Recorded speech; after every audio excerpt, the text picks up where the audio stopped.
અમદાવાદની વેદાંત સ્કૂલમાં છેડતીનો મામલો, જ્યાં શાળાને ઘટના મામલે જવાબ રજૂ કરવા આદેશ અપાયો છે। અમદાવાદ શહેર ડીઈઓએ રોહિત ચૌધરીનું નિવેદન, જેમાં શિક્ષકને તાત્કાલિક ધોરણે સસ્પેન્ડ કર્યો છે। તપાસમાં શાળાનો બદઇરાદો દેખાયો નથી। સ્કૂલના સંચાલક ડોક્ટર ધારિણી શંકુલનું નિવેદન સામે આવ્યું છે। છેડતી બાદ શાળાએ કડક પગલાં લીધા છે। 12 દિવસ પહેલા શિક્ષકની નિમણૂક કરી હતી। સમગ્ર ઘટનાની પોલીસને પણ જાણ કરાઈ છે અને આ મામલે પોલીસ તપાસ કરી રહી છે। અમદાવાદની વેદાંત સ્કૂલમાં છેડતી મામલે હવે તપાસનો ધમધમાટ શરૂ થઈ ગયો છે।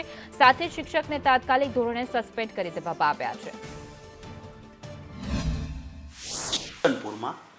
એક પંકજગીરી નામના એક શિક્ષક દ્વારા જે રીતે છેડતીનો તેમના ઉપર આક્ષેપ એમના વાલી દ્વારા કરવામાં આવ્યો અને શાળાએ સંચાલકે તાત્કાલિક એમને છૂટા પણ કરી દીધા છે, પરંતુ તેઓએ ડીઓ કચેરીને સત્વરે જે જાણ કરવાની હતી તે જાણ ન કરતો અમોએ સમગ્ર ઘટનાનો અહેવાલ પણ માગ્યો છે અને તેમને કારણદર્શક નોટિસ પણ પાઠવી છે કે આવી કોઈ પણ ઘટના હોય તેને છુપાવવા વગર એની જે કંઈ બાબતો છે તે તાત્કાલિક જે છે એ કચેરીને પણ જાણ કરવી પડે।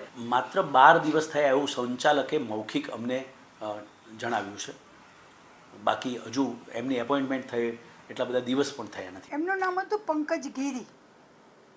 આ પહેલાં એ એકાદ વર્ષથી તો નોકરી નહોતી એવું એમને મને જણાવેલું, પણ એ ઓનલાઈન ઇંગ્લિશના ક્લાસીસ કોલેજમાં તો જઈને ભણાવતા હતા, બાકી ઓનલાઈન ક્લાસીસમાં એ પોતે કામ કરતા હતા। એમને અમને જણાવ્યું તે પ્રમાણે બહારના પણ પ્રદેશના પણ વિદ્યાર્થીઓ સાથે ઓનલાઈન ટીચિંગ કરતા હતા, પણ એનો કોઈ પ્રૂફ પુરાવો એમને અમને આપ્યો નહોતો। એમને ફક્ત અમને માહિતી આપી હતી। આ ઘટના બની ત્યારબાદ શાળાના અન્ય વિદ્યાર્થીઓ સાથે પૂછપરછ કરવામાં આવી કેમ? પહેલાં કે એમને 1લી તારીખથી જ હજી નોકરી આવેલા છે,